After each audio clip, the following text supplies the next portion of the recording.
आज मैं आपसे एक सवाल पूछना चाहती हूँ जिससे हम सब लोगों का जीवन जुड़ा है।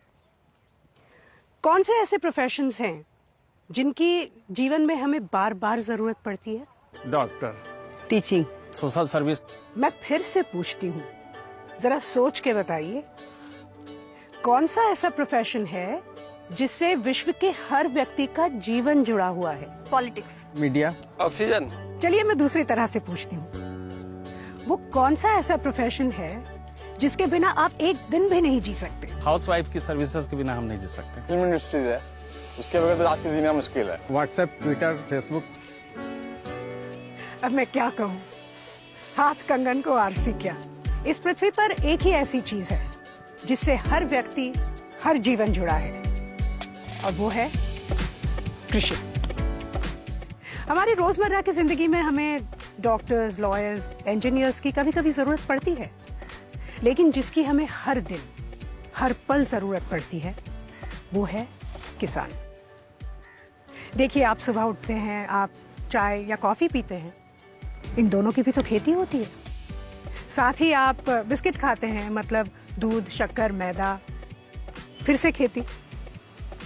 आप सुबह बिस्तर से उठते हैं तो आपका जो बिस्तर है कॉयर का है, खेती, और आपकी जो चादर है वो कॉटन की है शायद, भाई कॉटन की भी तो खेती होती है।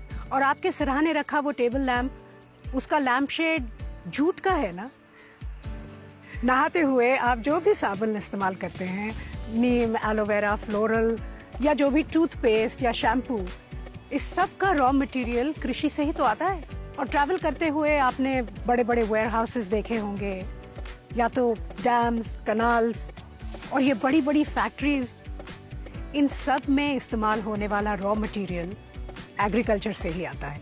और रात को दूर आसमान में वो चमकता हुआ तारा जब आप देखते हैं, वो दरअसल तारा नहीं बल्कि एक सैटेलाइट है, और वो भी इस एग्रीकल्चर के नेटवर्क का एक हिस्सा है।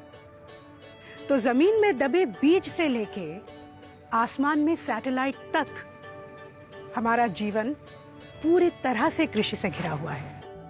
कृषि एक वैदिक शब्द कृषि से निकला हुआ है, जिसका अर्थ है जमीन जोतने की क्रिया।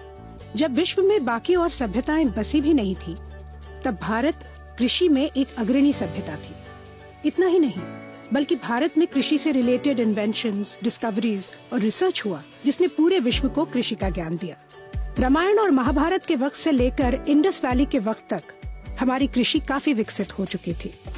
बीज बोने का सही समय, मिट्टी को फर्टाइल रखने के लिए क्रॉप रोटेशन, सिंचाई के लिए नालियां बनाना, ये सब तभी इजाद हुआ। कृषि पराशर ग्रंथ, जिससे हम आज तक कृषि सीखते हैं, इसी समय लिखा गया था। अथर्ववेद में कृषि को मानव का दर्जा दिया गया है, इसलिए हम इस धरती को अपनी माँ कहते हैं, और बड़े ही गर्व से इस जमीन को भारत माता कहते हैं। जब पूरी दुनिया जानवर के खाल के कपड़े पहन रही थी, तब भारत ने कपास यानी कॉटन के कपड़े बनाना शुरू किया। और क्या आपको पता है कि इरिगेशन में भी भारत सबसे आगे था? फर्स्ट सेंचुरी यानी पहली शताब्दी में कावेरी नदी पर बना कलानी डैम आज 2000 साल बाद भी वर्किंग कंडीशन में है। इसी दौरान हमारे मसाले पूरे विश्व में प्रसिद्ध होने लगे। रोमन एम्पायर के साथ हमारा विदेशी व्यापार शुरू हुआ। सी ट्रेड की वजह से हमारे प्रोडक्ट्स लगभग तमाम विश्व में निर्यात होने लगे, और इसके बाद कई सदियों तक कृषि ज्ञान और तकनीक का धनी भारत धीरे धीरे सोने की चिड़िया बन गया। और सोने की चिड़िया को किसी न किसी की नजर तो लगनी ही थी। मुगलों के आने के बाद आबादी बहुत तेजी से बढ़ने लगी, और दूसरी तरफ अनाज कम पैदा होने लगा, और उसकी जगह कैश क्रॉप्स जैसे कॉटन, ओपियम, नील, इसकी पैदावार बढ़ा दी गई।